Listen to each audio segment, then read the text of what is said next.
Good evening, I'm Tamika Alexander. Thanks for joining us. We begin tonight with what everyone seems to be talking about, and that's the weather. We had another day of rain across the area, and we may have more in store.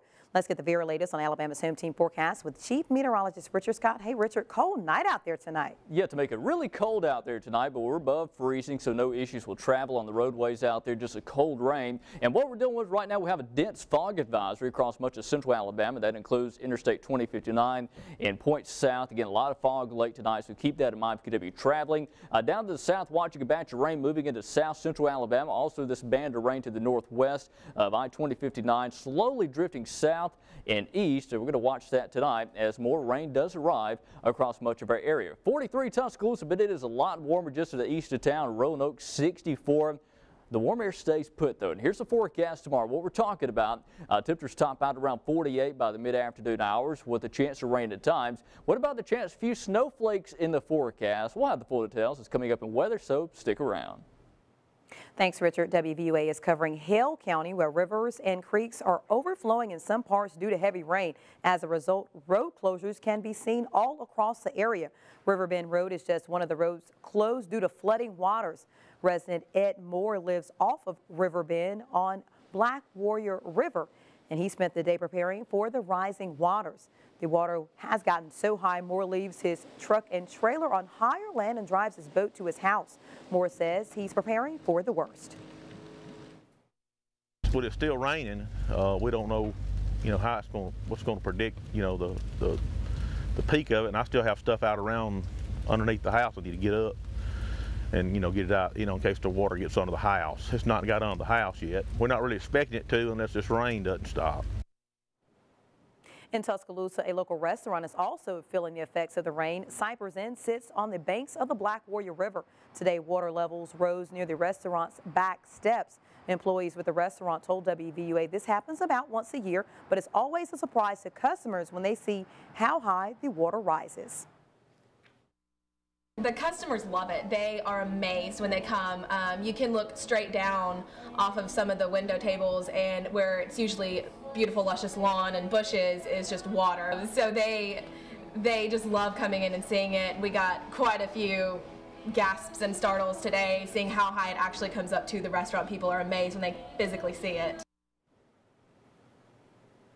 Ann Fuller says the only major concern is their new pavilion next door. Power has already been knocked out because of the high levels of water.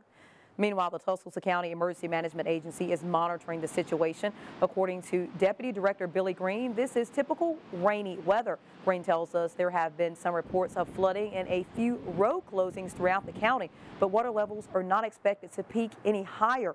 Green says if you are unsure about a situation, use caution. If you don't have to get out, don't get out. Lots of people, they'll hear about a road being closed. You don't have to go check it out. Stay in. If you do approach a roadway that is covered by the water, don't risk your life to go through it. Green says if you do have to go out, be aware of your surroundings and take it slow. Meanwhile, a Tuscaloosa family is joining a class action lawsuit claiming a popular baby seat sent their child to the hospital. WVUA's Travis Leader joins us now with more details. Travis.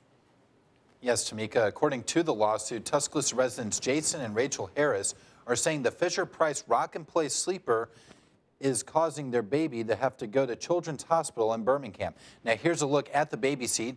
According to the court documents, the Harris's baby has been treated for respiratory issues after sleeping in the product. On January 8th, the Fisher-Price and the U.S. Consumer Product Safety Commission announced a voluntary recall of the sleeper due to mold that develops between the removable seat and the hard plastic frame of the sleeper. I spoke with the Harris's attorney, Donald Stewart, over the phone today.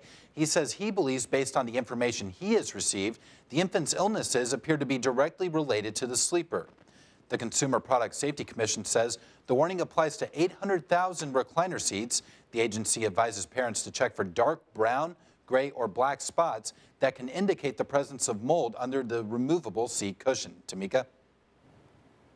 Thanks, Travis. The Tuscaloosa City Council approved new districts for this year's municipal election.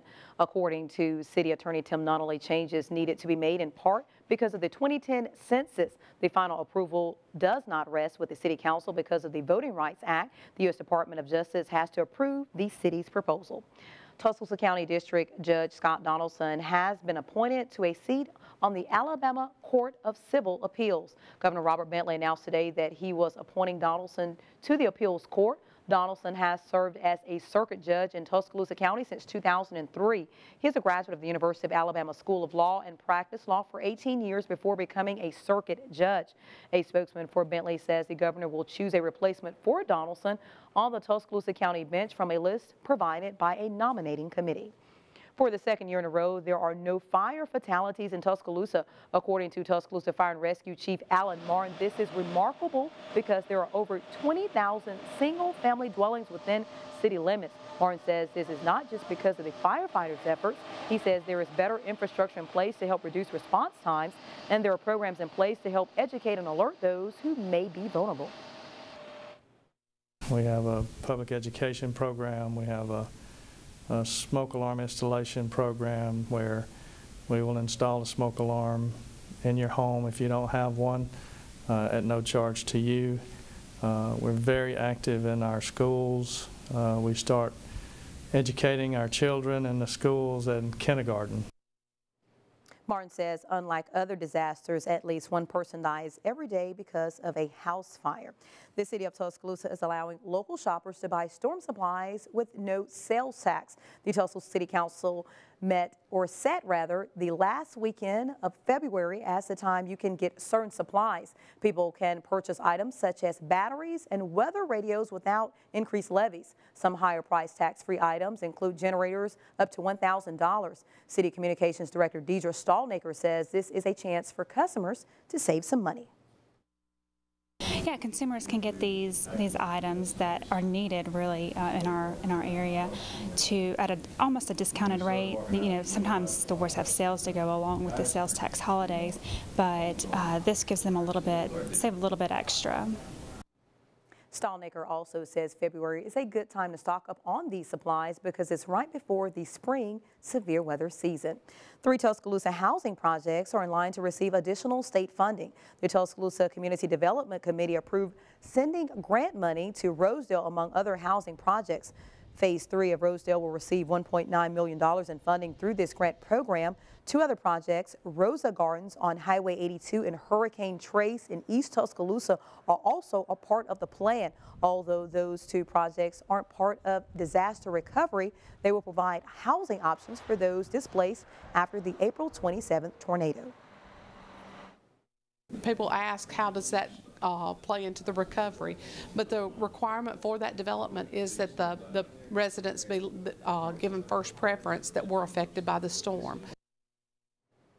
Governor Bentley allocated these dollars to the city of Tuscaloosa last December. Tuscaloosa County also received similar funding. Officials say they plan to use their money in the Holt community. The University of Alabama is a big winner, and now they're preparing a big celebration in honor of the Crimson Tide's 15th national championship. And WVUA, your home team, will have complete coverage. Starting at 1 p.m. Saturday, January 19th, WVUA will bring you Home Team Championship. We will have a special championship show with a look at some of the biggest moments of the season and the championship game, plus special reports and live coverage from the Walk of Champions. Then the championship parade and the special championship ceremony with Eli Gold as the MC. Your home team is bringing you all the action starting at 1 p.m. this Saturday.